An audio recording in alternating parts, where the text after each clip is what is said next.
নমস্কার বন্ধুরা, আজকে আপনাদের নতুন একটি রেসিপি দেখার জন্য সবাইকে স্বাগত জানাচ্ছি। তো রেসিপিটি হচ্ছে পটলের। পটল দেখে বুঝতে পারছি আমি পটল বানাচ্ছি।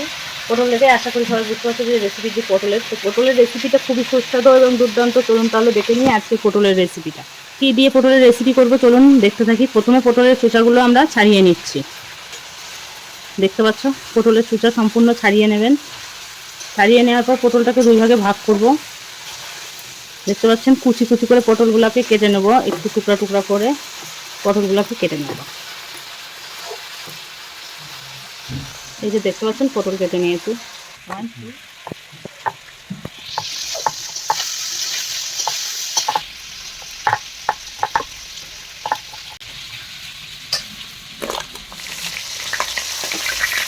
যে কোনো বড় মাছের মুড়ো দিয়েই আপনারা এই রান্নাটা করতে পারবেন। তো মাছের মুড়োগুলো দেখতে পাচ্ছেন আমি ভেজে নিচ্ছি।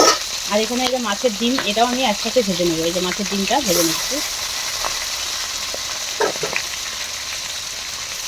এই রান্নাটা সম্পূর্ণ দেখতে থাকুন। খুবই সুন্দর এবং টেস্টি এই রান্নাটা। যে কাউকে করে খাওয়ালে আপনার প্রশংসা অবশ্যই। দেখতে পাচ্ছেন মুড়োটাকে আমি ভেঙে দেবো এবার।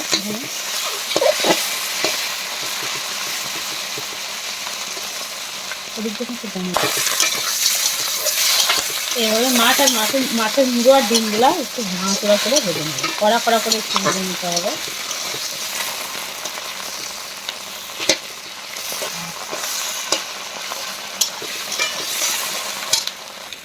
একটু ভাঙা করে মাছগুলো দেখতে পাচ্ছ, এই যে তুলে নিচ্ছি।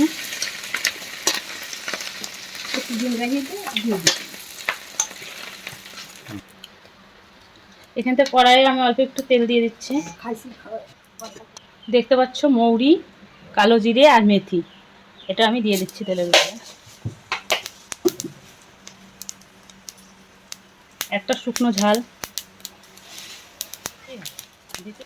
তেজপাতা,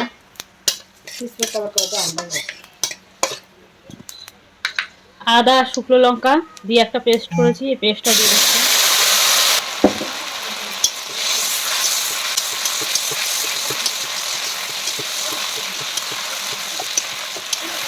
নাড়াচাড়া দিয়ে ভালো করে কষিয়ে নিতে হবে। পরিমাণ মতো লবণ একবারে দিয়ে দেবো। হলুদটাও দিয়ে দিচ্ছি।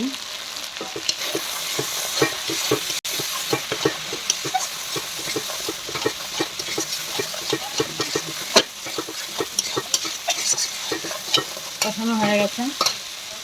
এই যে দেখতে পাচ্ছ পটলগুলো কুচিয়ে রেখেছি, পটলগুলো দিয়ে দিচ্ছি।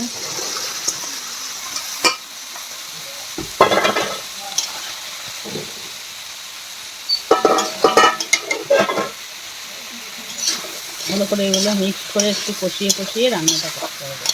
এখানে কোনো জল ব্যবহার করা যাবে না। দেখতে পাচ্ছ এইভাবে মশলাটাকে মাখিয়ে দিচ্ছি। মশলাটাকে মাখিয়ে এটা আমরা ঢেকে রেখে দেবো।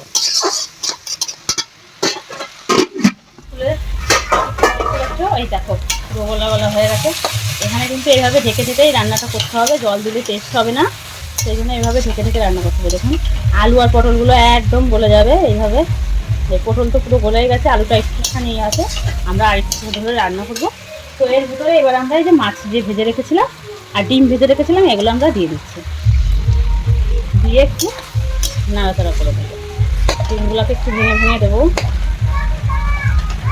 এটা খুবই টেস্ট এবং খুবই স্বাদ হয় খেতে এই রান্নাটা আমি একটা কাকির কাছ থেকে শিখেছিলাম, মানে কাকিমার কাছ থেকে শেখা এই রান্নাটা।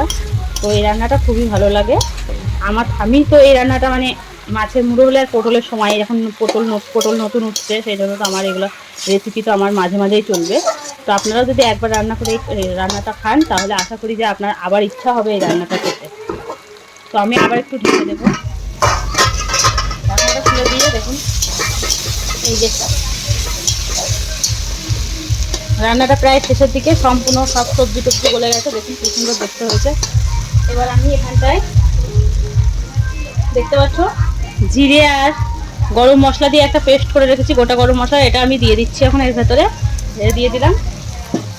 তো দিয়ে একটু নাড়াচাড়া করে এই রান্নাটা কমপ্লিট হয়ে যাবে। আর একটুখানি হবে, একটু জাল হলে এই রান্নাটা কমপ্লিট হয়ে যাবে। তো রান্নাটা কেমন লাগলো অবশ্যই কমেন্ট করে জানাবেন। এই ধরনের রান্না পাওয়ার জন্য আমার চ্যানেলটিতে যদি নতুন হয়ে থাকে, সাবস্ক্রাইব না করে থাকেন, তবে অবশ্যই সাবস্ক্রাইব করে রাখবেন। তো তো চলুন বন্ধুরা এবার নামিয়ে নিই। রান্নাটা সম্পূর্ণ দেখবেন, স্কিপ করে যাবেন না। সবাইকে অনেক ধন্যবাদ রান্নাটি দেখার জন্য।